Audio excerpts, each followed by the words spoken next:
ఇవాళ హైదరాబాద్ లోని 9,300 చిల్లర ఎకరాలు పరిశ్రమల అవసరాల కోసం ఇచ్చిన స్థలాన్ని ఇవాళ ప్రభుత్వం కాలుష్యకారక పరిశ్రమలను తరలించే ప్రయత్నం చేస్తున్నది. కాలుష్యాన్ని నివారించాలనడంలో ఎవరికి రెండో అభిప్రాయం లేదు.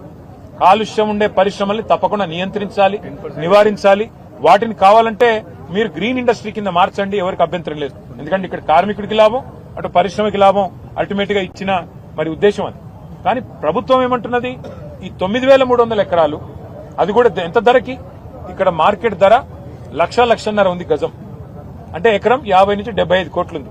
కానీ ప్రభుత్వం ఏమంటుంది, రిజిస్ట్రేషన్ ధర 12,000 ఉంది. ఇక్కడ మీరు 4,000 కడితే చాలు, 4,000 రూపాయలు కడితే చాలు గజం, అంటే ఎకరానికి 1,60,00,000 ఇది అవుతుంది అనుకుంటా. 1,60,00,000 కడితే నీకు 50 కోట్ల నుంచి 75 కోట్ల విలువ చేసే భూమిని ఫ్రీగా ఇస్తా, అది తీసుకొని నువ్వు అపార్ట్మెంట్లు కట్టుకో, నువ్వు బ్రహ్మాండంగా 10 తరాలకు తరిపడా ఆ పారిశ్రామికవేత్త పెద్ద ఆయన ఎవరైతే ఉన్నారో ఆ యాజమానిగా వారు సంపాదించుకోవచ్చు అని చెప్తున్నారు. కానీ వాస్తవం ఏంది, ఇది ప్రజల భూమి, ప్రజల సంపద.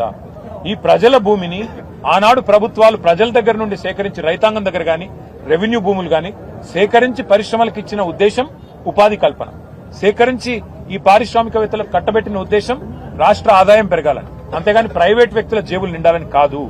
అందుకే ఈ 9,300 ఎకరాల భూ కుంభకోణం, 5 లక్షల కోట్ల భూ కుంభకోణం ఏదైతుందో దీన్ని బీఆర్ఎస్ పార్టీ క్షేత్రస్థాయిలో పోరాడాలని చెప్పే నిర్ణయం తీసుకుని నిన్న ఉప్పల్ నియోజకవర్గంలో, అట్లాగే నిన్న మల్కాజ్గిరి నియోజకవర్గంలో మా నాయకులు మత్స్యనాచారి గారు, జగదీష్ రెడ్డి గారు, వారందరూ కూడా కొన్ని బృందాలు అక్కడ పోయినాయి.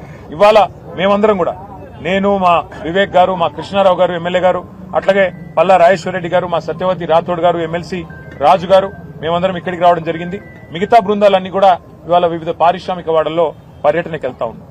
నేను ఈ ప్రభుత్వానికి చెప్పేది ఒకటే, మీరు ఈ 5 లక్షల కోట్ల ప్రభుత్వ ఆస్తి, ప్రజల ఆస్తి, ప్రభుత్వ ఆస్తి అంటే ప్రజల ఆస్తి, దీన్ని సరైన పద్ధతిలో వినియోగించండి. పేదలకు ఇల్లు కట్టివ్వండి, మేము వ్యతిరేకం కాదు. ఈ భూములు వెనక్కి తీసుకోండి, కావాలంటే 50%, 60% వెనక్కి తీసుకోండి. గ్రీన్ ఇండస్ట్రీలు పెట్టండి, మేము వ్యతిరేకించట్లేదు. అట్లాగే ఐటీ పార్కులు పెట్టండి, మేము వ్యతిరేకించట్లేదు. కానీ పారిశ్రామికవేత్తలకు అడ్డికి పావుషేరుకు రాసిస్తాం. మీరు ఇష్టం ఉన్న అపార్ట్మెంట్లు కట్టుకోండి, మాల్స్ కట్టుకోండి, మీరు ఎంజాయ్ చేయండి. ప్రజల సొమ్మును మీరు అత్త సొమ్ము అల్లుడు దానం అన్నట్టు మేము దానం చేస్తాము, మీరు అమ్ముకోండి, ఇష్టం ఉన్నట్టు చేసుకోండి అంటే బీఆర్ఎస్ చూస్తూ ఊరుకోదు.